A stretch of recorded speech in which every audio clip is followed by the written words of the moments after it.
Good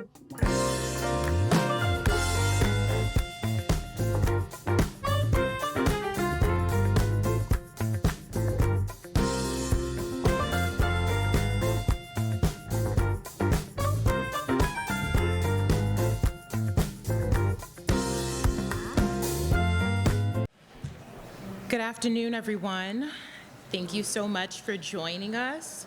Today, we're here to talk about the good, the bad, the ugly, what planners can learn from the Yellowstone TV series. My name is Narinah Jean-Baptiste. I am a municipal land use and zoning attorney with the firm Weiss Serona, Helfman, Cole, and Bierman. And I am going to introduce our amazing panel. First, we have Lisa Colmenares. With over 25 years of experience as a planning and transportation manager, Lisa is a pioneering leader in her field. She currently serves as the Chief Planning Officer at the Miami-Dade Department of Transportation and Public Works. In her capacity, Lisa manages a diverse portfolio overseeing key divisions such as infrastructure planning, service planning and scheduling, passenger amenities, grant management, and multimodal planning. Her responsibilities extend to the management of complex, multimodal infrastructure capital projects, including the project development and environmental phase, service plans, as well as leading the charge in shaping the future of transportation by managing the first ever county-wide transportation master plan for Miami-Dade County. Lisa's extensive experience and visionary leadership make her a driving force in the evolution of transportation planning in Miami-Dade County. Secondly, we have Jerry H. Bell. He is the Assistant Director for Planning at the Miami-Dade County Department of Regulatory and Economic Resources. In this capacity, he oversees the planning division of the county's Department of Regulatory and Economic Resources, which provides services related to sound growth, management, historic preservation, urban planning, sustainability planning, and transportation development through the Comprehensive Development Master Plan and related activities. And last but not least, no thanks, we have Scarlet Hammons, who specializes in the analysis of land use issues related to comprehensive plans, zoning, and land development. Scarlet is advanced certified in transportation planning. As a planner for the past 25 years, her experience also includes preparing zoning regulations, writing comprehensive plans, drafting ordinances, assisting with transportation plans, eminent domain, and resiliency planning. And with that being said, I will hand it over to Scarlet to tell us how she conceptualized this plan and why she chose Yellowstone TV series. Thank you.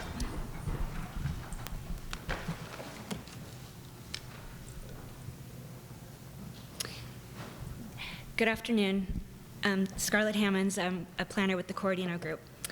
I just wanted to do a really quick kickoff as far as introducing why I thought this was a good idea for a presentation. Really, the seeds were planted when I saw episode 1. I thought, wow, they're talking about planning and land use in a TV show.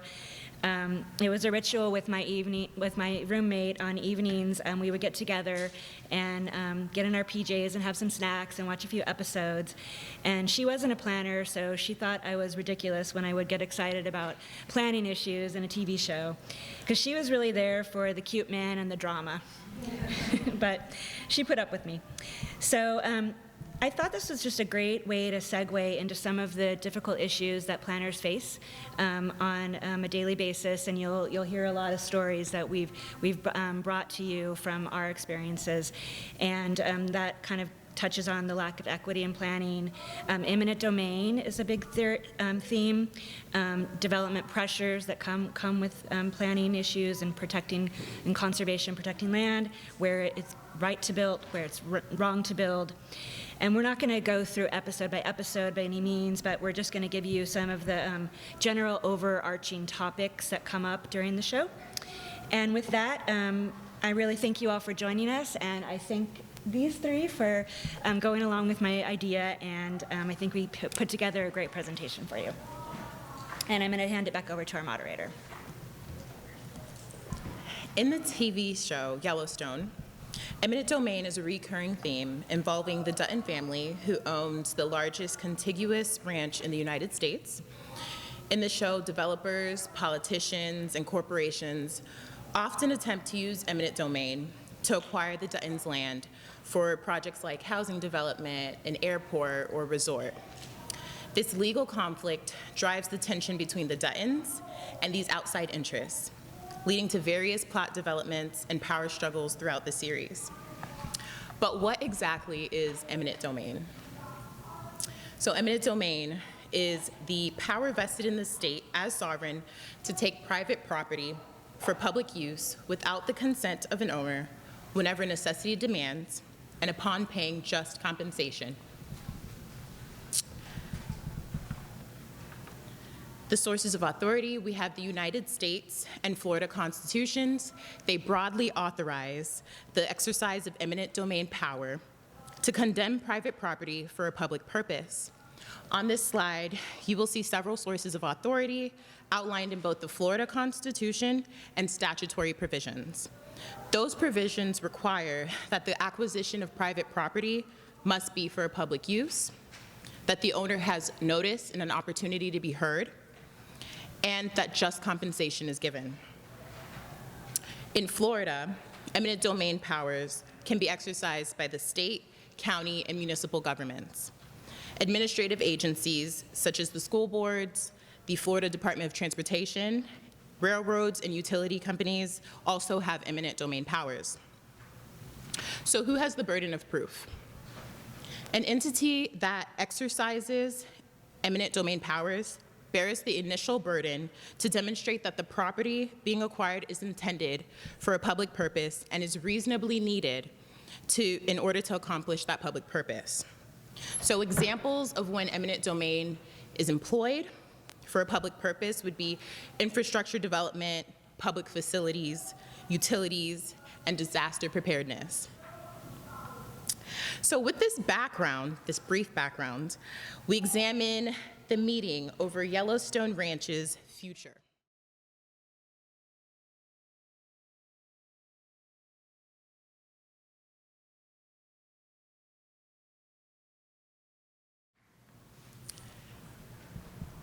So in this clip, the idea of eminent domain was vastly misrepresented. We have the Market Equity Group with a proposal to build an airport on the Dutton Ranch, but they just need the governor to employ eminent domain powers so that they can move forward with their idea. And they're offering the Duttons $500 million for 500 acres. And we hear about this billions of dollars that the state will receive in tax revenue and ticket sales, hotel taxes, gas sales. So in this context, eminent domain, there are a few things happening here, but I want to focus on the fact that private property cannot be taken for the benefit of a private party except in specific instances in Florida. Section 73.013 of the Florida statutes provides that if the government or any authorized organization takes someone's land for a public purpose, they can't sell or give that land to an individual or a private entity except under specific situations. So they may be able to lease, or they may be able to lease the land to individuals or private companies, but they won't be able to outright sell the land to those entities. This is to ensure that the land taken for public use remains under public influence and doesn't entirely end up in private hands. So certain situations where we might see the transfer of land for a public purpose would be when the land is used for transportation services, for utility services, or even in providing infrastructure. So here you may be thinking, well, obviously, the airport is a slam dunk public purpose use. And that may be very well true, but I just want to point out for the purposes of the show, it's oversimplified. With that being said, the series explores the conflicts and the challenges faced by the Dutton family as they strive to protect their ranch and way of life from various external threats, including land developers, neighboring Indian reservations, and government agencies. From a planning perspective, What happens when a development starts pushing into a rural area? Jerry, can you tell us more about the benefits and negatives of resort planning in rural areas? Sure. Howdy. Anyway, sorry about that. I had to do it. So when Scarlet brought up the idea for this panel to me, at first, to be honest, I was kind of skeptical. I mean, I was familiar with the show Yellowstone. I had watched a few episodes, thought it was fun. I had some friends and family who were really into it, and but I hadn't really followed it that closely, and I kind of watched it in a very surface level when I had a few beers, basically. But upon taking off the cowboy hat and putting on a planner hat, I think we see that the show is really a highly stylized and dialed up to 1,000 dramatization of many of the issues and challenges that we daily face in our work and planning for the communities that we serve. So as Narinah mentioned, the central premise of the series is that the owner of the largest private ranch in the nation and his family alternatively fend off, or sometimes they secretly work with, competing interests such as developers, government agencies, energy companies, environmental groups, the sovereign tribal nations over the use and future of their holdings. So many of the specific plot lines of the series are based on some of the central planning issues that we as planners deal with on a daily basis in our work. Things like property rights, competing interest, the need to accommodate growth, housing, and economic development with the need to conserve significant resources, urban encroachment in rural areas, NIMBYism, which can be looked at in some ways as just really a fear of encroachment on a way of life, and infrastructure planning to accommodate growth, so hence the airport. So the show successfully recognizes and dramatizes the important and central role that planning plays, that land plays in our lives. Land is identity, land as potential, land as heritage, and land as livelihood. So it seemed like at first glance that the planning world that Lisa and I work in, Miami-Dade County, is very different than the fictional but somewhat reality-based world of Yellowstone, which I have a map up here that's also fictional but somewhat reality-based, and you can buy it on Etsy if you're interested. So anyway, basically, as we said, the Dutton Ranch occupies 800,000 acres, which is roughly the size of Rhode Island. It's only slightly smaller than Miami-Dade County. And it's located in the state of Montana along the Yellowstone River, southern Montana, and it's surrounded by the Yellowstone National Park in the state of Wyoming to the south. Then you've got the Rocky Mountains to the west. You've got the very fast-growing city of Bozeman, Montana, about 30 miles to the northwest, which is important. You've got the Broken Rock Reservation to the east. So the Dutton Ranch's size, its location, its scenic beauty, and its resources make it both desirable for various interests, and also an impediment for urban expansion and economic development plans. So despite a very different geography and topography, there are really some striking similarities between Miami-Dade County and the Yellowstone universe. Miami-Dade County occupies about 1,965 square miles, which is 1.2 million acres, so it's slightly larger than the Dutton Ranch, but only slightly. And but like the Dutton Ranch, Miami-Dade County is also framed by national parks, two of them actually. You have Biscayne National Park to the east. You've got Everglades National Park to the west. You've got, as is the case in Yellowstone, you also have the Miccosukee Reservation. Also is located. Parts of it are located within Miami-Dade County. You have historic and archaeological resources. You have a thriving but a very threatened agricultural area. It's kind of the dark green area down here in the southwest. You also have mining interest up here in the light blue area. That's where our rock mining industry is situated. And just like in Yellowstone, where the Dutton Ranch really serves as an inhibitor to growth, in Miami-Dade County we have an urban development boundary, and that's this dotted line that you kind of see that kind of outlines the extent of the urban area. And that urban development boundary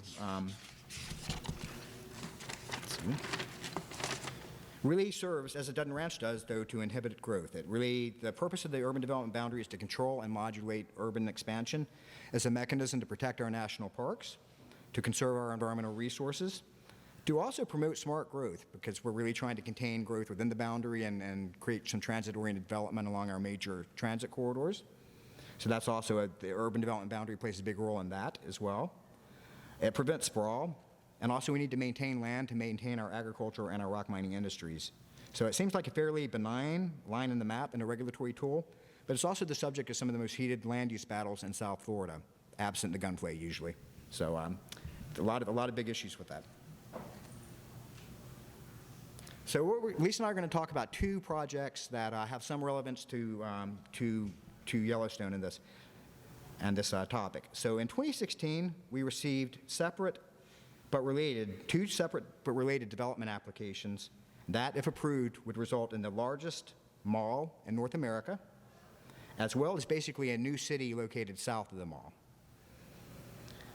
So basically the mall it's called the American Dream Mall, and it's the same company that has the Mall of the Americas in Minnesota. They have an American Dream Mall in New Jersey, and they also have the West Edmondson Mall. So they do kind of these, you call it a mall, but it's actually kind of a mall/theme park where you have like a lot of entertainment, and that was really kind of the selling point, because there's been a lot of discussion about malls as not being great, but if you look at this kind of mall/entertainment hybrid, those have been somewhat more successful. So but basically, due to the size of this project and the scope of it, its location is up in the northwestern part of the county. Due to the size and location, the state had eliminated the DRI process, but this certainly would have met the standards for being a DRI. It certainly would have met and exceeded those thresholds. So we actually kind of duplicated that process internally. So we required that the application for a comprehensive plan amendment come along with a zoning application and a Chapter 163 development agreement that kind of functioned as the old DRI development agreements. So basically the idea is really tie it down, know exactly what we're getting, know exactly how all the impacts are going to be addressed, which we thought was important. And also it was important to help us coordinate the regional impacts, because clearly not only would this impact Dade County, but also Broward County, our neighbor to the north, a lot of the communities up there, a lot of the state resources. So a very big process, and Lisa's going to talk a little bit more about that type of process. So basically, just a little bit, I'll try to go quickly, just the location of it, as I said, is up in the northwest part of the county. It's located right up against the urban development boundary. You see the light blue area, which is the rock mining area. So this area was actually brought into the urban development boundary about 10 years before. So it was already brought in, and it was designated for industrial, but it had not yet been developed. So it was some of the largest vacant and developable tracts in Miami-Dade County. So the American Dream Mall, 374 acres. And then south of it, and this is another parallel to Yellowstone, and this is kind of a companion application. The Graham family, a very powerful family like the Duttons, politically connected. Basically on this land, south of it, was really looking at developing a new city, a new mixed-use development that would include housing as well as employment centers. So just the scope of the American Dream Mall, just to kind of see it, as we said, it would be the largest in North America. It would entail, if approved, 3.5 million square feet of retail, 1.5 million square feet of entertainment uses, and that included an indoor ski slope, so I needed to learn how to ski, a submarine lake, a roller coaster, as well as some back-of-house uses. And then the Graham project, 1 million square feet of commercial, 3 million square foot of business park, 2,000 multifamily units, and an employment center. So the pros are really jobs. I mean, they would have created a lot of jobs, 14,500 jobs, plus an estimated 30 million annual visitors. So that was really kind of the big selling point. We actually had enough. We always look when we see land use applications at how it's going to deplete our land. It would not deplete the supply of industrial land, and also provided an opportunity because of the approach for more detailed plan and development than what might otherwise occur. The cons are the impacts, just in short, the huge impacts that something like that would have. You're estimating 70,000 trips. As you know, from Miami-Dade County, we're already very congested, so that's a huge impact. So basically, as part of the development agreement, they really had to tie down exactly how they were going to accommodate those trips, accommodate the transit, accommodate the stormwater, accommodate all the infrastructure, do a lot of wildlife studies due to the environmental sensitivity of the area. There are actually 3 archaeological sites on the mall site. So there had to be, and this brings back another Yellowstone issue, there had to be coordination with the Miccosukee tribe on how to make sure they weren't disturbing the remains, or to sensitively relocate them under the direction of the Miccosukee tribe. So those were some of the challenges of it. And also you had to, because it's right up against the rock mining area, they had to be, and a lot of blasting happens there had to be consistency with that. So those were some of the challenges that were faced. And basically, just in short, the applications were approved finally after a very arduous 2-year process, a lot of public meetings, a lot of drama, a lot of press. It was approved in 2018, but as of yet, it has not been built. So it was kind of anticlimactic, frankly, but that said, they're doing some of the improvements that they would need to have in place before it's built. but the construction date has been pushed back, and so we're not sure where those projects stand. But they kind of brought up a lot of the issues with the show in terms of the coordination and their level of controversy and the impacts of large development in kind of a rural area. So Lisa? All right, thank you everyone for being here after lunch. We're trying to make this as energetic as possible for everyone.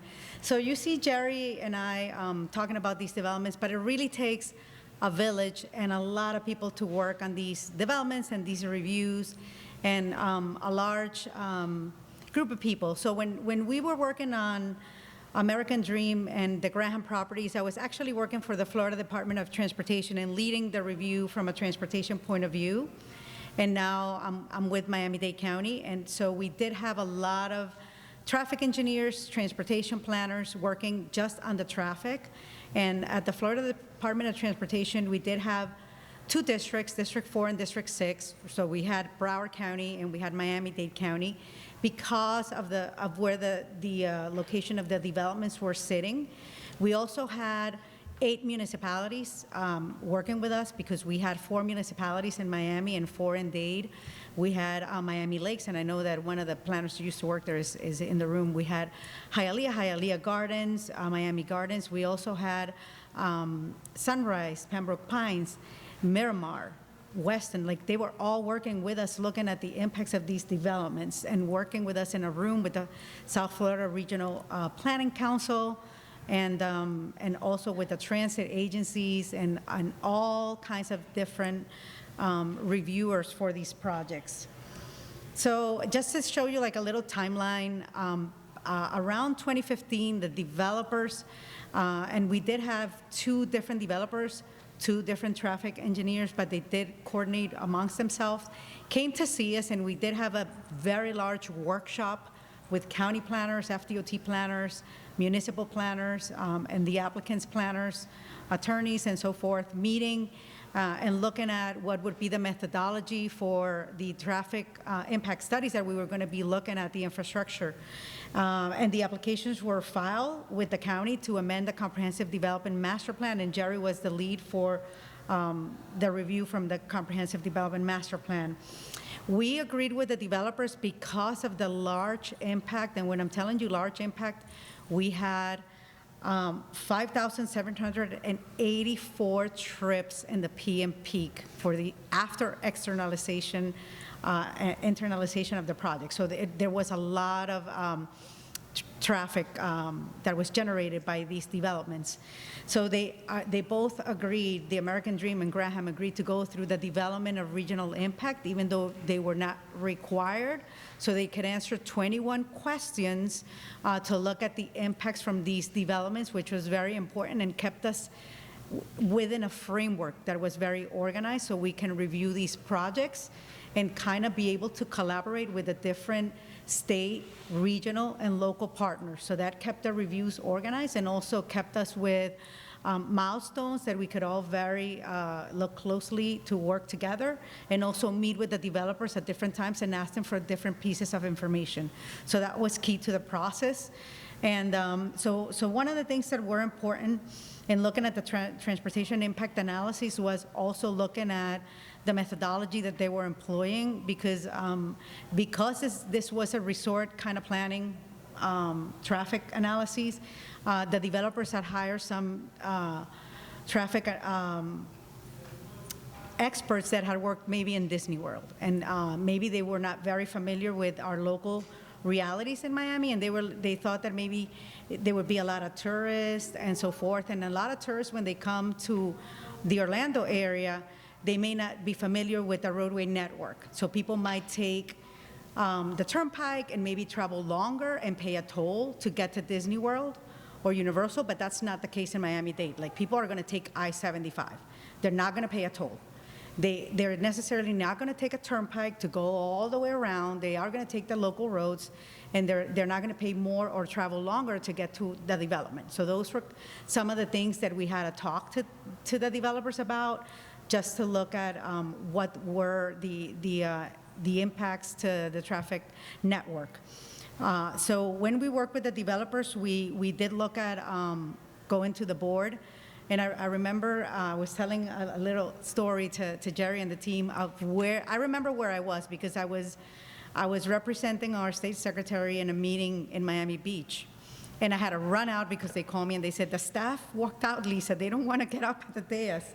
You have to come running to the BCC so you can get up and answer the commissioner's questions on the impacts on the state network. So I'm like, okay, let me leave this meeting in Miami Beach and run to the dais so I can answer Commissioner Jordan's questions on the impacts on Miami Gardens and on the interchanges. So just to give you a little bit of history, we did have some improvements already planned on and adopted on the 2040 long-range transportation plan.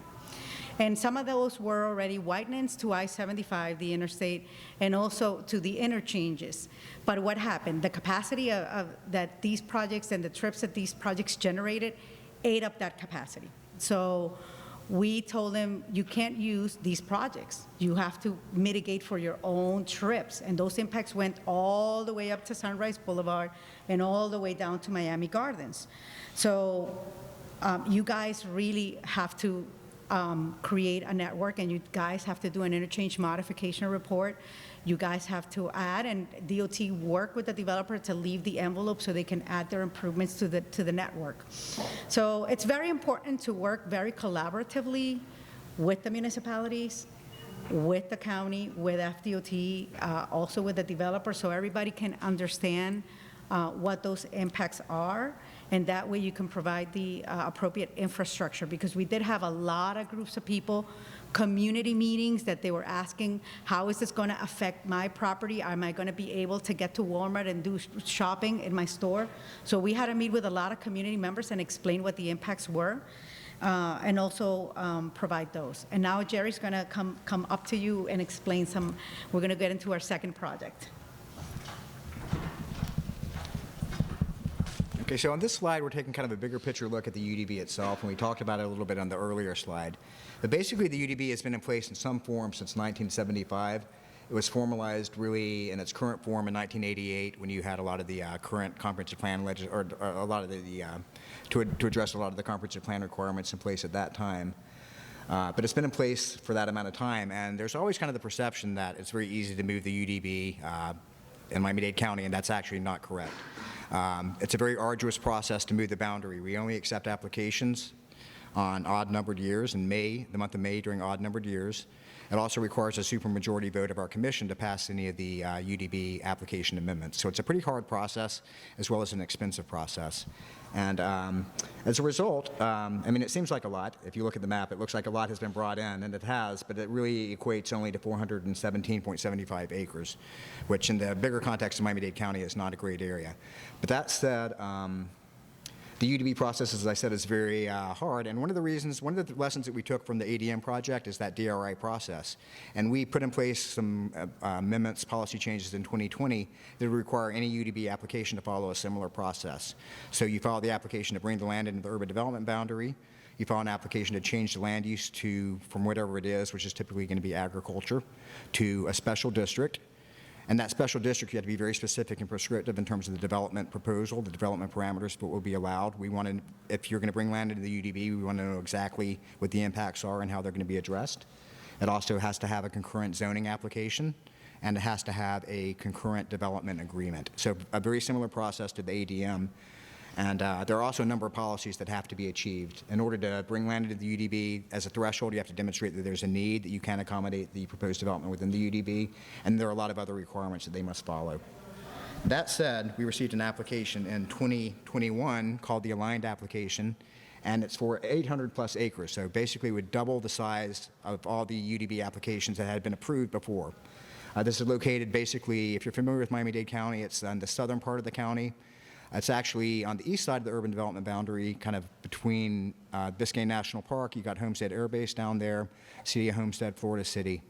So that's the area in which it's located. And it's actually within what we call an urban expansion area. Those are areas that have been identified on the map going back to 1988 as areas where, when the need is demonstrated to move the UDB, you should look to those areas first.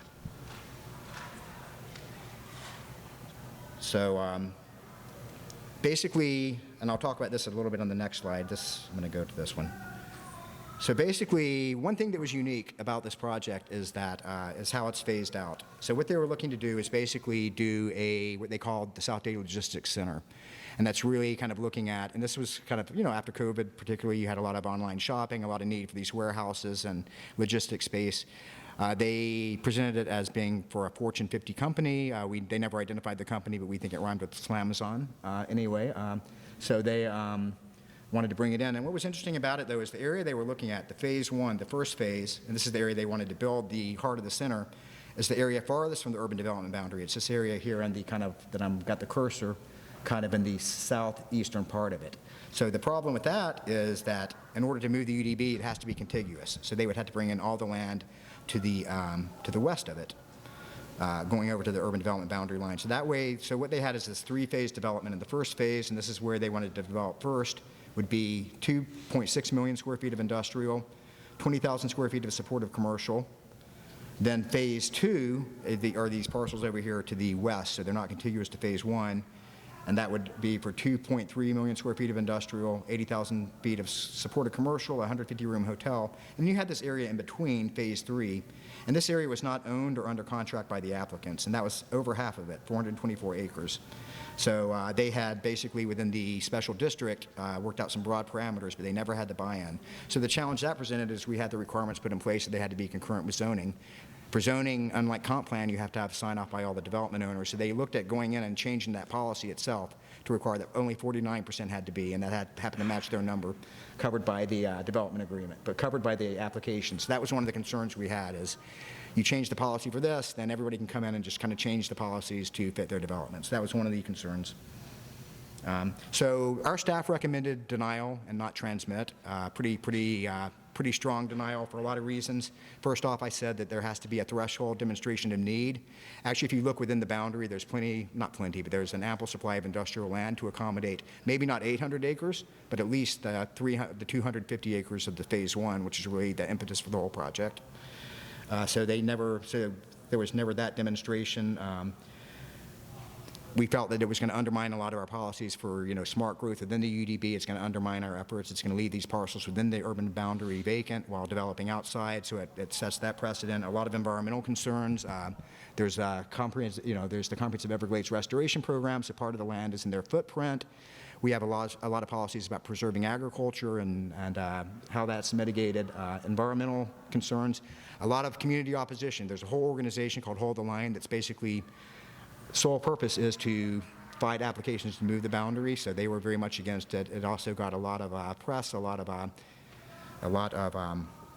back and forth. And basically what happened is we recommended against it. The commission has to have a supermajority vote. They went once, didn't get it, so they deferred it to come back with some changes to address some of the concerns. Went twice. In the second meeting, the landowner in the middle, who's the largest landowner in Miami-Dade County, actually stood up and basically shot it down. He said, I want no part of it. I'm not going to participate in the project. So that kind of was a big issue. So it ended up getting deferred again. They deferred it a third time and then a fourth time. And then that fourth deferral, they finally got the number of votes. Basically, there was an issue with some there was an offer to buy some environmentally endangered lands, and that was able to move the vote in their direction. But because of how many times it was deferred, it ended up being a process question with DEO in 180 days, and they kicked it just outside of that period. So now it's in litigation and administration with DEO, and as well as challenge. So we'll see how all that resolves. But it was a very big and very controversial project that brought a lot of these issues into play. So that said, I'll turn it back to Lisa.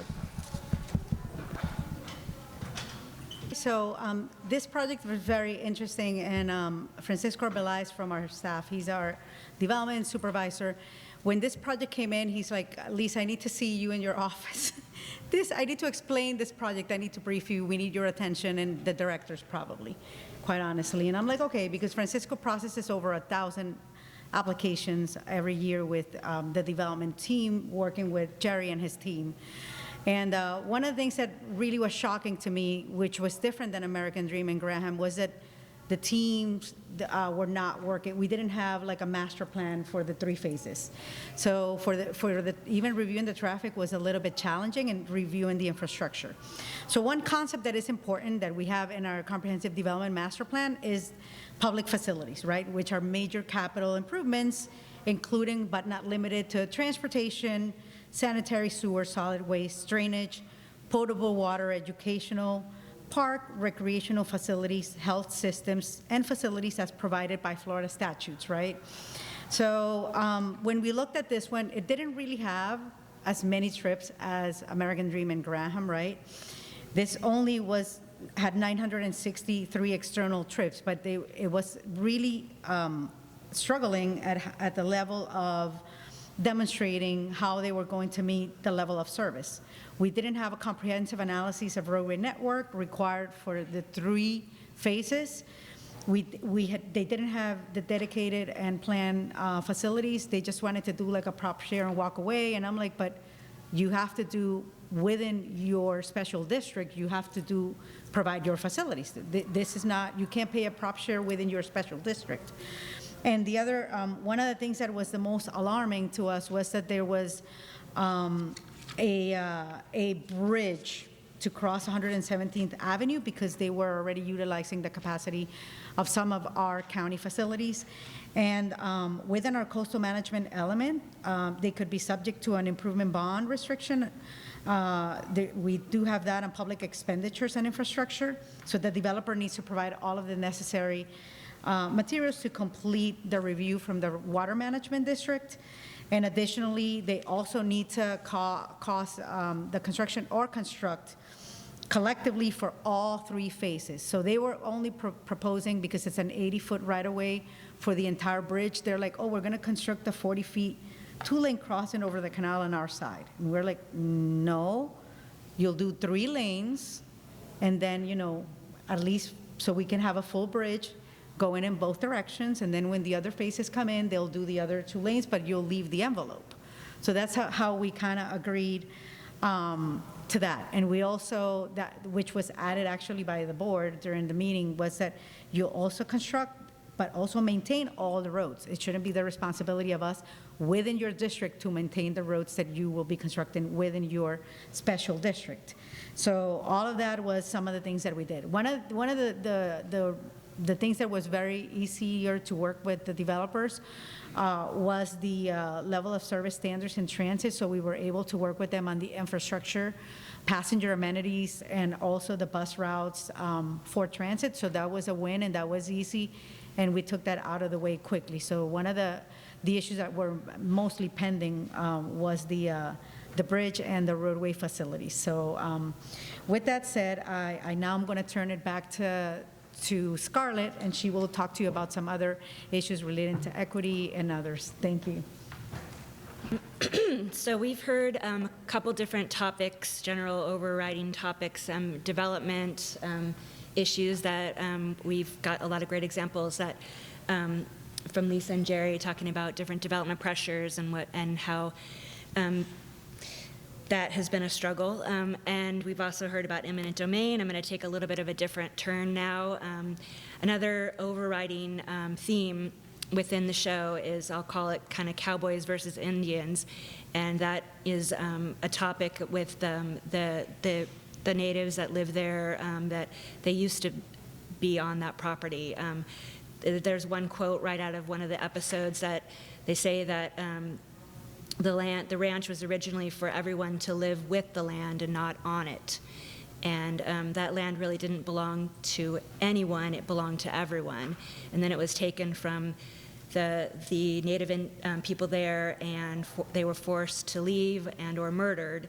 And over history, U.S. history, the treaties with the Indians were broken and broken again. And I'm going to talk about 2 recent books that provide background to this theme that's consistent throughout the show about how the land where the ranch was really stolen from the native tribe, and now they're living on the reservations. So the first one is called Empire of the Summer Moon. This book was written in 2010, and it traces the rise and fall of the Comanches. They were the most powerful Indian tribe in American history. And essentially, it's a very well-researched chronicle about the last fight between the U.S. government to control the native tribes and to submit them to the controlled reservations. The legendary fighting ability of the Comanches directly determined when the American West was opened up to white settlers. The Comanche boys were adept horseback riders, and they rode on Mustang horses by the age of 6 years old. A full Comanche brave was considered the best horseman who ever rode. They were so masterful at war that they stopped the drive of the Spanish from Mexico and halted the French expansion into from westward from Louisiana.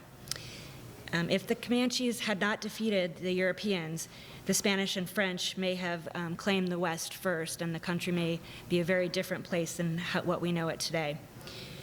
And also at this point in the U.S. history, the government had already started reconstruction of all the First Nations to designated areas, which would eventually end up as land that is today the state of Oklahoma, essentially forcing the nomadic tribes to stay in one very general area that was at that time controlled by other very unfriendly tribes, and made it a very tense situation for everyone. And since the Comanches were so successful at defeating the Europeans, getting them out of the picture, the U.S. government decided to commission an all-out war against the Comanches, since they were refusing to be reconstructed, and the Comanches ended up fighting to the death. The war with the Comanches lasted about 40 years, and of course we know that the U.S. did win that war. This war began shortly after the Civil War ended in 1869. And at that time, settlers arriving, wannabe settlers coming from the east into Texas at that time around the 1870s started to notice and were surprised to find that this frontier area at the time was really being rolled back and controlled by the Comanches, who were reacting to the invasion of their own tribal lands. The Comanches were out of retaliation, would raid the settlers' wagons on the trails, and also they would also attack the homesteads. Those settlers or wannabe settlers that survived these attacks escaped and went back to the east.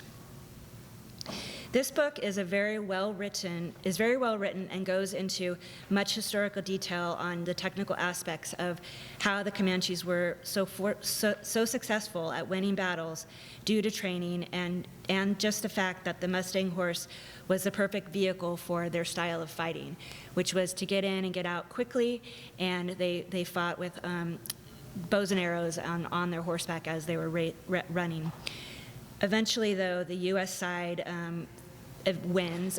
They ended up adapting some of the techniques that they were learning from the Comanches over that 40-year period and using that to their advantage, also using scouts that were native tribes that were enemies of the Comanches, and also adapting the horses that the Comanches were successful with.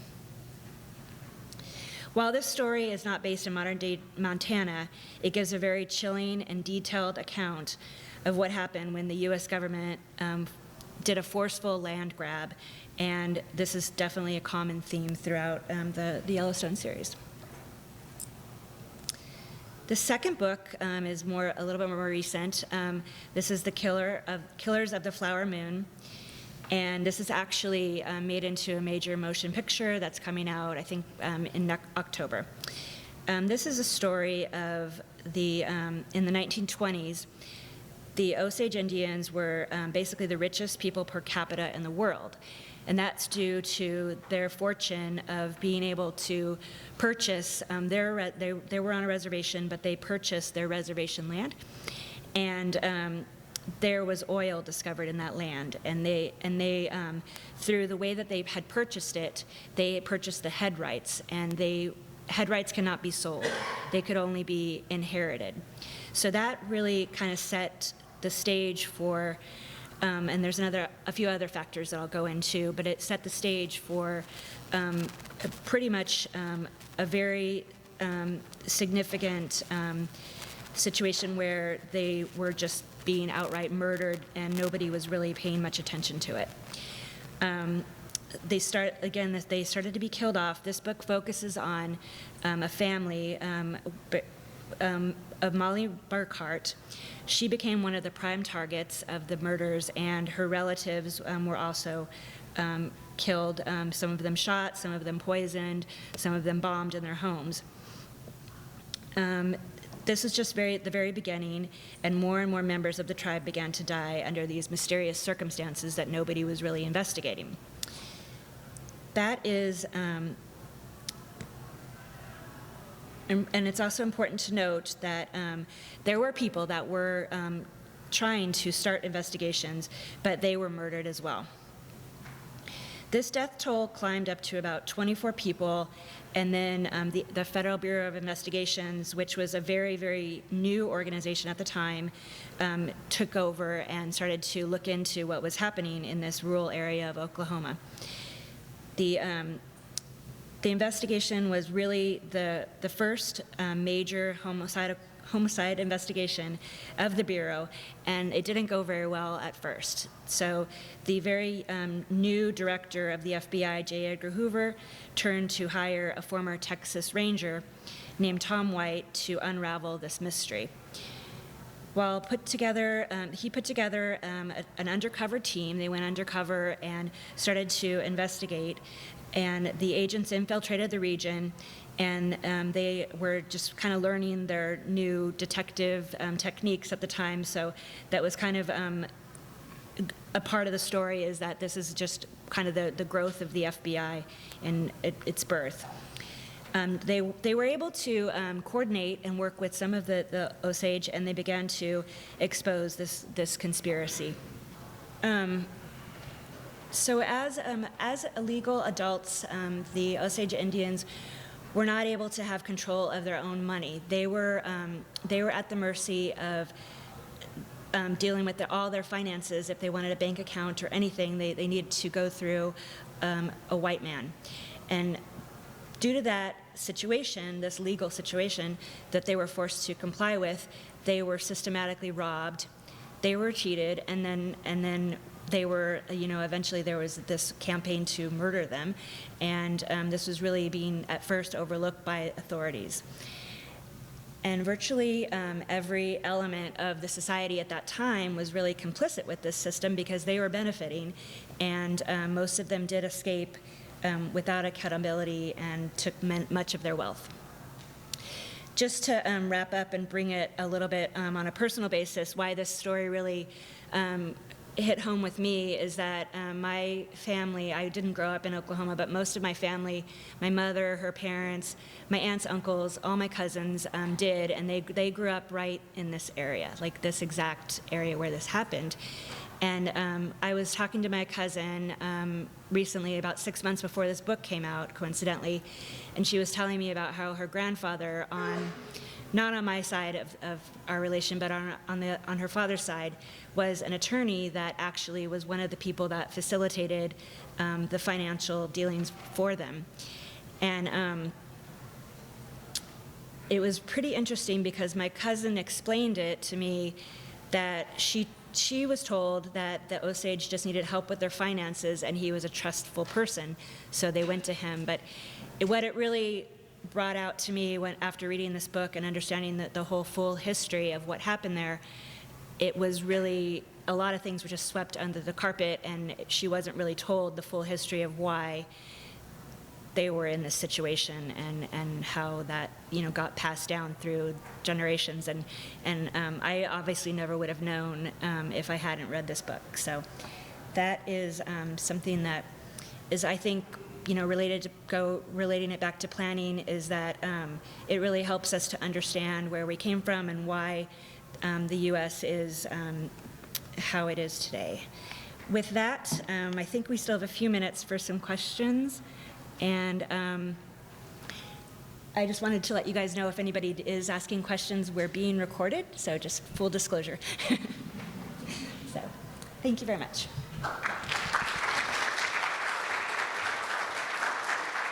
Expand a little bit about the development and regional impact process and how it was used in the reviews, the traffic impact analyses, and then any collaboration with the developers on any available funding for the transportation improvements, correct? Yeah, if it was just a condition of approval saying you have to make these improvements, or was the agency responsible for a portion of that? Correct. So the development of regional impact is very prescriptive. It has 21 questions that you have to meet, and then that's where you explain through answering those questions how you're going to mitigate your impacts and what kind of impacts you have for different areas that includes transportation, environment, park, school, and so forth. I don't know if you want to elaborate a little bit more on that, Jerry. I think you got it. I got that. I got the gist. For the traffic impact analysis, we sat down and looked at what the methodology would be. We got together with the county. I was at DOT at that time. So the county, FDOT, the municipalities, the Regional Planning Council, we got together with the developer. We agreed on a methodology. So that way they provided, a traditional traffic impact analyses with trip generation, internalization rates, and the whole 9 yards. And then we also had a look at the interchanges, even though the original traffic study did not include the interchanges, so that's why we're still looking at those interchanges. They had to do a interchange modification or interchange access requests to modify the interchanges at I-75 and also at the Turnpike. So they did have some improvements that they were participating for fair share, for example, for American Dream on 97th Avenue, on 107th Avenue, and so other facilities. And we do have also impact fees. So if they're building outside of their development, those count towards impact fee. If they improve those facilities, or if they construct those widenings, so they could take credit for those. But if it's inside your development, then you're responsible for those. They should not be the responsibility of the county or of the agency that has jurisdiction over those facilities. I don't think, did I miss anything, Jerry? No, I think the only other point might be that, particularly with the American Dream Mall, the way the development agreement was structured is that they had to have the improvements in place, all the impacts mitigated before opening. So that's one of the reasons why it was approved in 2018 and construction still hasn't started, although some of those improvements have been underway. Melissa? Maybe it's a naive question. First of all, thank you. This is really fun and interesting, and things that maybe have been exposed to before, especially the history of the Native Americans and that book. So thank you. So my question is, were both those parcels, the future land use was industrial? So what's the rationale for even allowing that to be considered a completely different future land use? Like how does that, what was the Right. proposal? How did it- One thing that we do in-house, and we have a planning research section, which is part of my division, is we maintain almost real-time information on land development within the county. So we are required to maintain at least a 10-year supply of industrial land, of residential land, of commercial land. So in this case, we were looking to go from industrial to business and office, and in that case, we were looking at the land supply. There was more than a 10-year supply. So that's why one of the reasons for the recommendation that was ultimately a recommendation on the American Dream Mall to approve it was because of the demonstrated need, the job creation, and the fact is that they would not deplete the industrial supply below the required threshold. So we do keep track of that. Jerry, can you repeat the question just for the record? Oh, okay. Oh, wow. My memory is really bad. But I think basically the question was about the wisdom per se of taking the land out of industrial for another use. If that need was demonstrated. I don't know if that covered your question, okay, but yeah. Thank you. I know we had a question here in the yellow. Yeah, I've not seen that program, but I've heard about it a little bit. I work for a land conservancy in Northwest Florida and Southwest Georgia, and I guess one of the premises on that show is putting a lot of that land under conservation easements prevented from eminent domain. And unfortunately, conservation easements do not trump eminent domain. When the state of Florida proposed 330 miles of toll roads all around the state, including up US 19, about 6 of our conservation easements would have been impacted by that road project. And it was said that eminent domain does trump conservation easements. So while it's a good story, it's actually not basically that. But interestingly, we've got 200,000 acres under use in our organization, and I've had a lot of people recently say, "Yeah, I was watching that show." And that was interesting. Whatever it takes. Thank you. And we have time for one more question before, I mean, it's 2:30, so does anybody have a final question for us? Okay, you right there? Just out of curiosity, with the Dream Mall project, was there any like alternate proposal from the developer as far as not building into the urban road boundary, or was it not viable for them? The American Dream Mall project was actually already within the UDB. That had been brought in by the application that was filed, I think, by the city of Hialeah in like 2005. They brought it in, and that's why it was designated for industrial. I didn't get into it in one of the slides, but there was a FAR restriction put in place when that was brought in. That was all part of the application, was to release it, but it was actually already within the UDB. So the questions that it had in terms of demonstrating the need for the American Dream Mall project didn't raise the same level as it did for the Align project, because it was already within the boundary. Hialeah had annexed Graham. Yeah, and Hialeah had also annexed the parcels of the Graham, or they brought it into the boundary. They ultimately never, it was still in unincorporated Dade County, but they brought in a big area. Part of it became annexed into Hialeah, part of it did not, but anyway, it was already within the boundary. Alrighty, well, thank you all. I hope you enjoyed.